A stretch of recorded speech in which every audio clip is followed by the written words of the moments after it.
Yes, Richie, yes. It's Sunday afternoon to be exact. Good afternoon. Welcome to another episode of Sunday Scoops. You know, man, almost the songs from my youth. I think you have gotten that is Reggie and now I've in gotten your so DNA. entrenched in all of these different things that we're doing. But just want to welcome each and every one of you, whether you're viewing this right now or later on. And if you're viewing it later on, good afternoon to you or good evening, Wherever whatever you time are. it is, wherever you are. Today, we have a brother here controversial. The brother here was entrenched in the politics of Jamaica back in the day. He's a singer, songwriter, arranger, producer, record label owner, and It was a show producer. yeah, Anything else? Yeah. and we're talking about none other than Clancy Eccles, born December 9th, 1940, and sadly left us in 2015 from heart issues. So today, He was born in Dean Pen in the northeastern parish. St. Mary, here in Jamaica. Penn, so I remember, so that was a cow farm. Animal we have May Pen, cow pen, cockburn pen. Not just some old slavery relic. You want to call it place. I'll trench down the name Trench Pen, you know, Exactly. and trench down in the heart of the city. Penning the people. So, but this, as you said, God, this is a man that is the epitome of controversy, and that is Clancy Eccles. But a man who is a significant and integral part of the fabric of the development of Jamaican culture and entertainment, specifically music, reggae music, and the promotion of reggae shows, because, and too often these unsung heroes, if you want to call them that, just basically dissipate through the system. And of course, again, it just brings into focus the role that we play here on Sunday schools. And his father was a journeyman too, so, and he picked up his father's profession later. Journeyman in a literal sense, journey from one point of the island to the next. Working. To look work. Working. You know, it reminds me of, as a youth growing up, you used to have the traveling dentist. Yeah. You never had to go to the dentist. The dentist come to you Yes, and then take the mold for your teeth. And then you have the solder man. He'll come well, that's through the man I remember. and sawed up the pot on the bicycle. and anything that's broken. Yeah. You hear him on a Saturday morning, Yeah, him man. usually come with him bicycle and him like a lead thing. Soldering! Soldering! And the little mug you have or chimney Yes. or Them time basin the- or thing, you bring it out and him saw them up and gone again. The primary utensil of choice back then for people who were not so well off was enamel. You know, most of the uptown people, enamel. Yes. Not enamel, enamel. And, you know, the thing is that a lot of people, and every now and then you say stainless Hold steel. on. Who tell you about them something? You're a little young boy. I understand you. Still like a young boy. No, yeah. Somebody tell you Still about like a that. young youth. So and then you know when you go a certain place or they use crockery, but in your house is, and then with the advent of the 70s and separate what the place name The place to make Twickenham plastic, Park. yes. Right. Jamaica plastic Thermoplastic. producer, thermoplastics. Then you start to have a plethora of plastic cups and plates. Talking about plate and thing. Every house have a cabinet. Excuse me. Every house have a cabinet. And if you're rich, you have a break front. Yeah, but in a cabinet, no, you might have some crockery that them don't see the light of day. Them don't None come at out. all. Somebody have to come from foreign. Foreign or special guests. Very special. And then them wash them every year. Every now and Just then. before Christmas, they take them out and wash Because them. them time you find roach egg, and lizard egg, and all them kind of thing there. Anyway, let's talk about Clancy. But you know, because- that's what but the preamble to this show, Richard, that is where we're not just giving you music and the life of the musicians or artists. We're tying everything together with the pieces of Jamaican history that some people may have forgotten. And the first song, Richie, I'm going to play, that this man sang, it was done by Cox and Dodd. And it was said to have been on the turntable for a long while, and it's a song called Freedom. Now, as a youth growing up again, there were different catchphrases that the various or the two different political parties used to use. And the JLP used to use freedom. Am I lying, sir? That is true. Okay. And the name of the song is Freedom, which as I'm going to tell you the story about that. So tell it. So talk to me No, before play the song. show. No, play the song. Okay, so you play the song too. first, and then after we play the song, you can give the story. All right. This is Freedom, 1961. It was said to have been recorded in 1959 and sat 2 years on the turntables in every party and session before it was finally released. A song called Freedom. And that is Freedom. Let me give you the thing. First of all, we need to appreciate this song was done as it's in 1959. Clancy Eccles would have been about 18, going on 19 years old. And just to give you a little background, coming out of St. Mary, he basically trundled into Ocho Rios, St. Anne, where he was kind of, working on the North Coast as a showman. If you're wondering why I'm laughing, is the use of the word trundle, because them time they either walk foot, ride donkey, or trundling. And so trundled to Ochi and, became a promoter in his own right. He had a little act that him had a man with a fireman who blow fire with, kerosene and blow fire up on the stage and dance under the pole and thing. What you call them? Maypole dance. No, maypole are the one where you spin around and thing. Where Oh, you mean the stick man? The stick where you go underneath it and what? Limbo. Limbo, yes. So he had a little show he used to do a place like Shaw Park Hotel and them places. Which means he would have been about 15 years old at that time. So it tells you the kind of orientation that he had, where he's coming from. But to the song, in 1959, when he made that song, the sound system movement was big, and Coxsone basically take it as a special to kill other sound. And you imagine 59, the music just coming through the thing with locals that sing and record tunes. So when Coxsone dropped that, Coxsone used that and killed enough sound in a time. Now in 59 as well, the Jamaica is on the path to either independence or federation. Yeah, Buster and Manley, right? Buster and Manley were the two protagonists. Norman Manley was the thing. Michael was his son, but Michael, their school. Yeah, Norman now is about West Indian Federation, the creation of a group of islands that would essentially work together share to economic to resources. share And absolutely in terms of a development. that would have been devastating to Europe, if Well, we in had fact, retrospectively, the Europeans used that because the European community was formed afterwards and was based on the same West modality Indian that the West Indies Federation was thinking. But Buster, ironically, for people who don't know, Buster and Norman Manley are cousins, right? And the two of them with this British argument that is going the rounds right now, which tells you the hypocrisy of how we practice politics. The two of them are British lineage, right? So they Buster wanted independence for the country, because that would give him a leg up, if you will, in terms of the political state of the region. Norman Manley wanted a federated approach where all the islands pool their thing together, their resources together, for one region.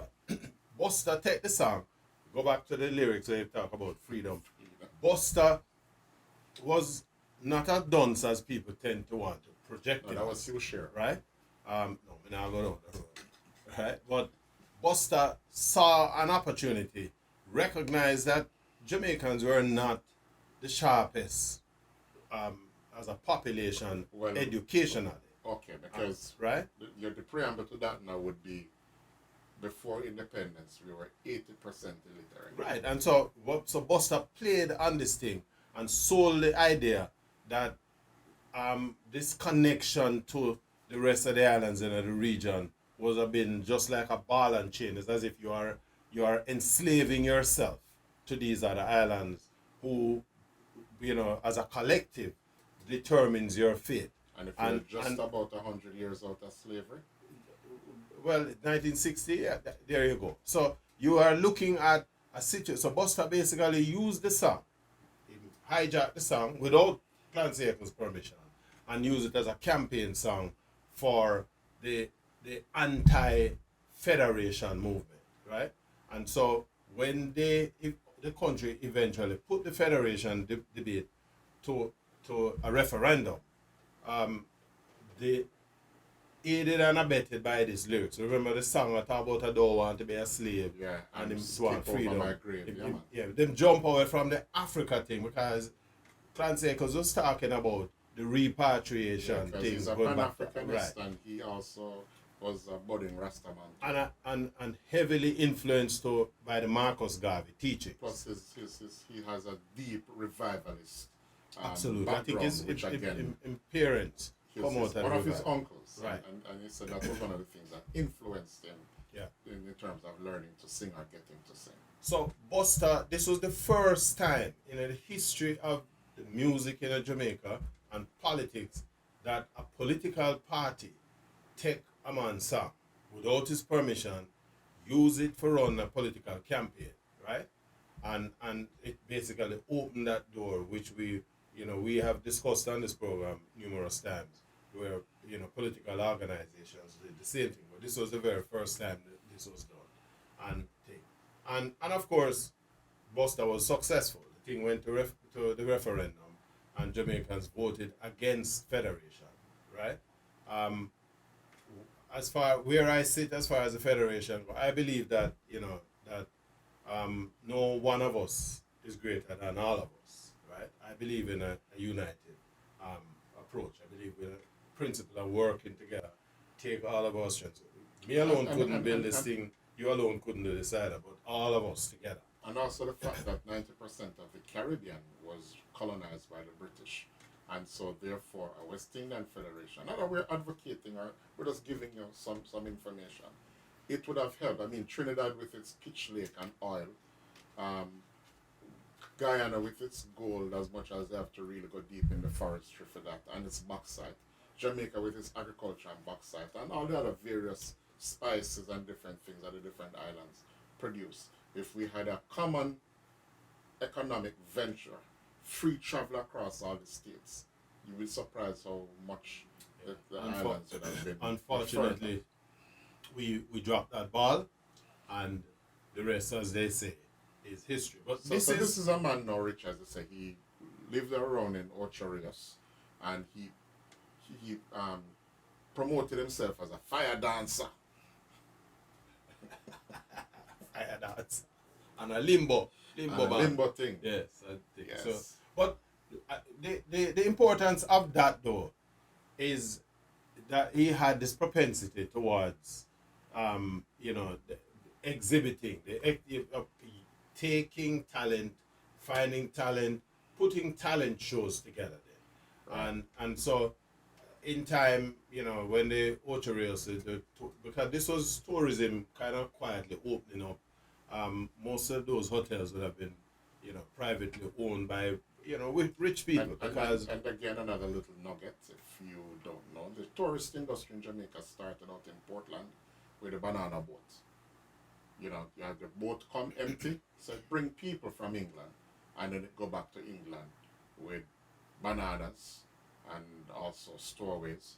Yeah, plenty of people hiding on the belly of the ship. But again, so this is where Clancy was coming from.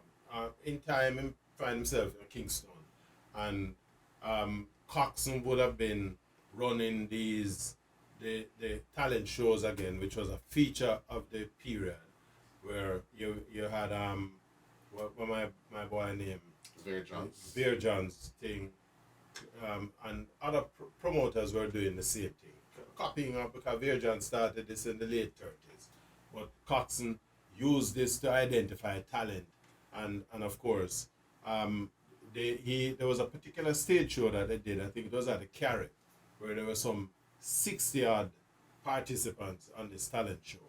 And a nice show. Eccles entered the thing, and he finished. He was one of the runner-ups. Where there's a, I don't know if a first runner-up or a second runner, but he was in the top three or It was four. a runner. Yeah, right. Yeah, whether it was first, second, or third.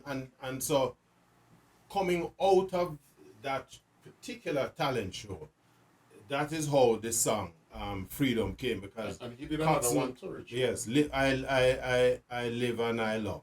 But the first song, Coxsone recorded him as the first participant from these talent shows, and he did the two songs, Freedom and I Live and I Love. And this is I Live and I Love. And if you should notice that the sound here is not ska, this is Jamaican R&B, boogie or shuffle music, as it used to be called then. Yes. What him say? I will be. That was Glory Hallelujah, and before that you heard I Live and I Love. Now, people may be asking, what kind of music that was, because certainly that wasn't ska, it wasn't blues. One of the beauty of the period too is that Jamaicans are coming into their own as far as producing their own music is concerned. Musicians were not bothered or were not afraid to experiment with the sound. We were all listening to blues and jazz and some R&B and stuff coming out of that 1950s period.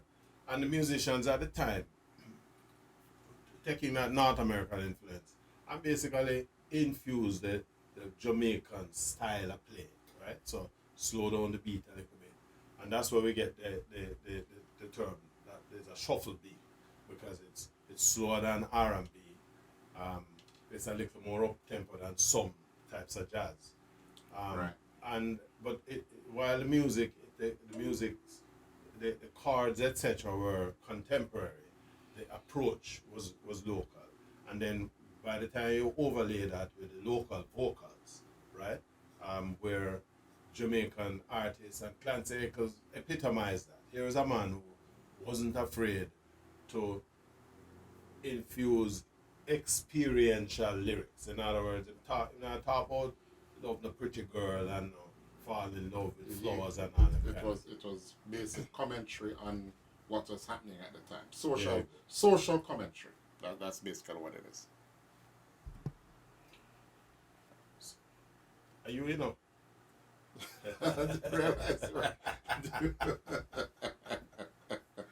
You tell me, say you blow up the show up and the thing with things. No, we don't reach down that part there. But there was another song that was done. It was a religious bass, but that was also one of the early recordings too. And it's a song called River Jordan. I think this was done with her son and what was the group that went with her son again, Richie? All right, I'll tell you in a second. But this is a song, River Jordan. Yes. Yeah. Welcome back. And before the break, you heard River Jordan, which is a song that was done, where's Richie, just before he broke from Coxsone. Yeah, in fact, he did a couple of recordings with Coxsone before that break. You played Freedom, Live and Love, River Jordan, Glory Hallelujah. Yeah, I played that earlier. And more Proof. There's another one called More Proof. And then he said, what happened now? Coming out of the stage show thing, and because he demonstrated this ability as a recording artist, Coxsone signed him, provided him with a contract, if you will. And he said, no sooner the contract, him start to deliver the goods in terms of producing music, him can't get the money from Coxsone. And no, we never heard that before. Yeah, it's like, usual story. So he said that, something, the contract with Coxsone was a 3-year contract. And this would have been 61 thereabouts. So him decided that him not bother with no more singing business for the next 2 years. He must sit out the contract because he didn't want to have any issues with Coxsone and about contract breaches and so on. In as much as he wanted to continue in his recording business. So he had been a tailor, which a trade which he learned from his father, and he figured he was going to just leverage his tailoring skills and things. So he went back to his tailoring. In fact, over the period, he started making costumes for some of the artists, like on some of the, and then more importantly, that was when he started to promote shows. He became a show promoter, and if you're close enough to my age or a little older, and you live in Jamaica, you would have remember in the 1960s the Clancy Eccles production, right? Big stage show promotion. Clancy Eccles, a man who run some huge shows out of Carib Theatre, Regal to a lesser extent, and just general dance promoter.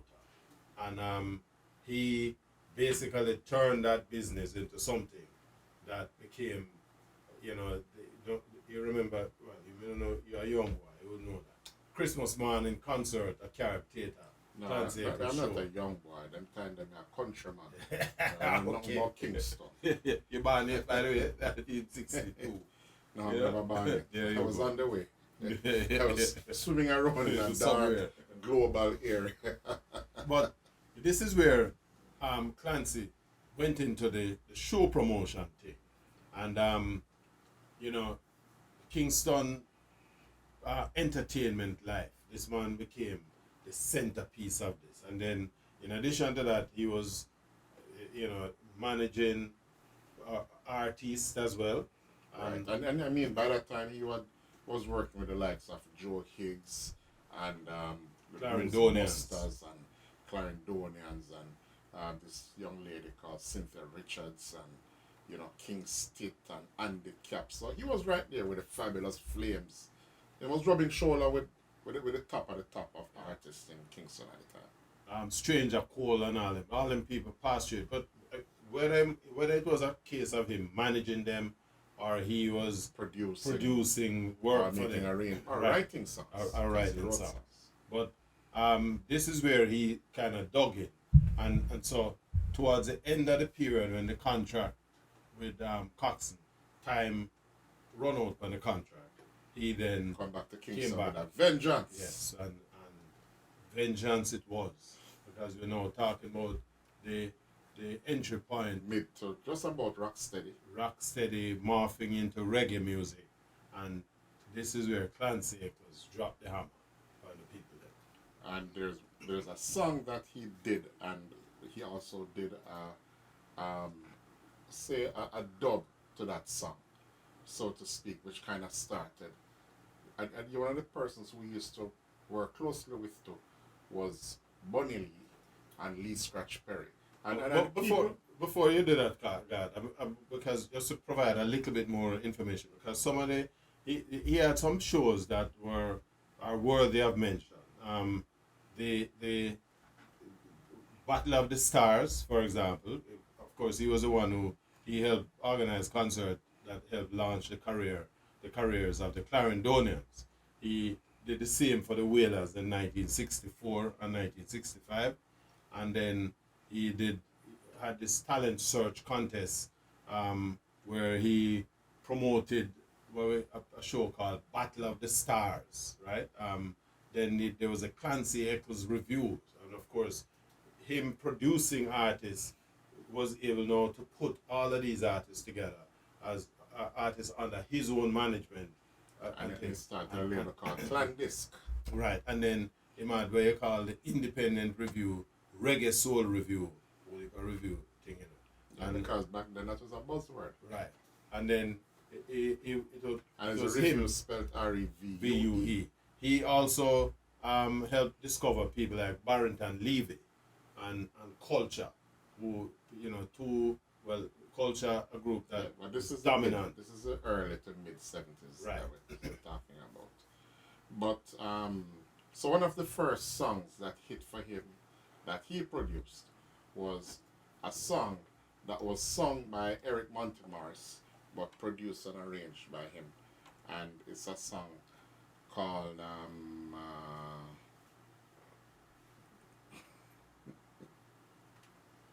you forget the Eric Monty Morris. I can't remember that song. Why would I forget?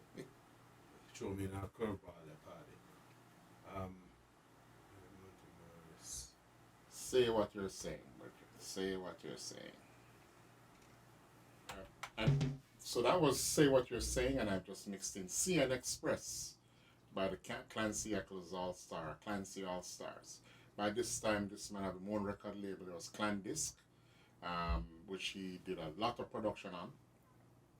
But he had a big hit, Richie, in 1968. And it's a song called Fatty. Feel the Rhythm. No, man, Fatty came after that. Fatty. Remember Feel the Rhythm. Feel the Rhythm. Exactly. And also, just of note, Say What You're Saying, that was sung by Monty.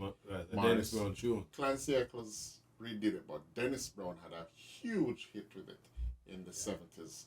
And on the 12-inch that this was produced at Channel 1, and that was Money Honey, which I think was either Dillinger or one of those, Trinity, I don't remember exactly which DJ it was, in 1977.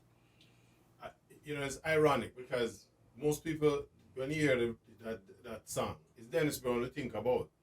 And in my opinion, Monty Morris did a pretty good job with it because this was the earliest days of reggae music. Yes, and I was reading somewhere where Lloyd Matador Daly credited Clancy Eccles as one of the first persons to use the word reggae in a song. He said that on the Feel the Rhythm, there's a line in there that says reggae for days and extra days. Yeah, that's right. In fact, if you going back, because this was Feel the Rhythm was actually recorded in 1967. Well, 67 was when them to Say What You Say. So between 67. But if you listen to Say What You're Saying, you're hearing reggae. It was the early stages of reggae. Right. But the Feel the Rhythm tune, though, is the one that really took him into the stratosphere. And people realized that this was a man that you really had to look at as a serious artist. And we're going to play Feel the Rhythm and follow that up with Fatty. You know, one of the things about Clancy Eccles is that he was very affable. He worked well with a lot of people. People liked him. Yeah, man. Yeah. Well, for be a show promoter, you have to be very, and nobody not going to come to your show. But he had a group called the Dynamites, and he worked closely with, after he left Coxon, when he came back to Kingston, he worked closely with members of the Scatterlights like Drumbago and, as a producer in his own right. Feel the Rhythm was produced by Joe Gibbs. He also worked with Joe Higgs. He did a song with him called Captivity, which is on the Top of the Ladder album. He also wrote songs for Lord Creator, such as Kingston Town. Yes. And there's another one called Now I'm Passing Through. There's another young lady, Cynthia Richards, that he did cover version of Foolish Fool with, and that was on one of Trojan box sets.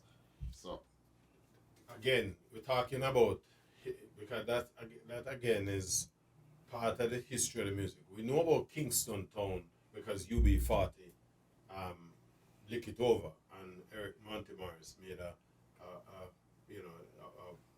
what you call it, made a life out of it, if you will, because at the time when the tune took off, Monty Morris was on his face. What people don't know is that it was Clancy Eccles who wrote the Kingston, right? And by extension, the same Fatty tune in that late period of the 1960s, when Jamaican music was basically making its headway into England. Hi there. If you enjoyed that clip, go on over to our website at yardmedia.com, where you can watch the entire broadcast at your leisure. And while you're there, why don't you check out our other reggae music features?